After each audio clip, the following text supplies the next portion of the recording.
আসসালামু আলাইকুম রাহমাতুল্লাহ। সুপ্রিয় ইসলামী আলো দর্শক মণ্ডলী, আশা করি আল্লাহর অশেষ রহমতে আপনারা সবাই ভালো আছেন। আজকে আমি জানাবো হাশরের ময়দানে পুলসিরাত কেমন হবে। পুরো বর্ণনা দিব আজকের এই ভিডিওতে। তো চলুন শুরু করা যাক। হাশরের ময়দানে বিচার দিবসের পর আমাদের সবাইকে পুলসিরাত পার হতে হবে। পুল ফার্সি শব্দ, এর অর্থ সেতু। সিরাত আরবি শব্দ, যার অর্থ রাস্তা বা পথ। সুতরাং এর অর্থ দাঁড়ায় সেতুর পথ। এই পুলসিরাত পার না হয়ে কেউ হাশরের ময়দান থেকে জান্নাতে যাবে না।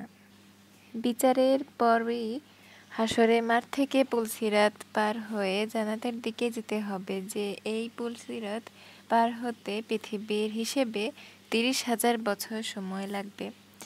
পুলসিরাতের নিচে থাকবে জাহান্নাম ও পুলসিরাতের শেষে থাকবে জান্নাত।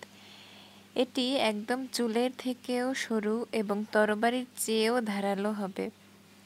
এর উপরে লোহার শিকল ও কাঁটা থাকবে। সেখানে কোনো আলো থাকবে না। যে যার আমলের আলো দিয়ে সেই পথ অতিক্রম করবে।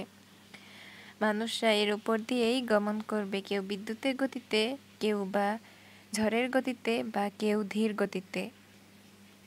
এই ছিল আজকের পুলসিরাতের পুরো বিবরণী। ভিডিওটি ভালো লাগলে লাইক, কমেন্ট, শেয়ার করবেন এবং সাবস্ক্রাইব করে দিয়ে পাশেই থাকবেন। আজকের মতো এখানেই বিদায় জানাচ্ছি। সবাই ভালো থাকবেন, সুস্থ থাকবেন। আল্লাহ হাফেজ। আসসালামু আলাইকুম রাহমাতুল্লাহ।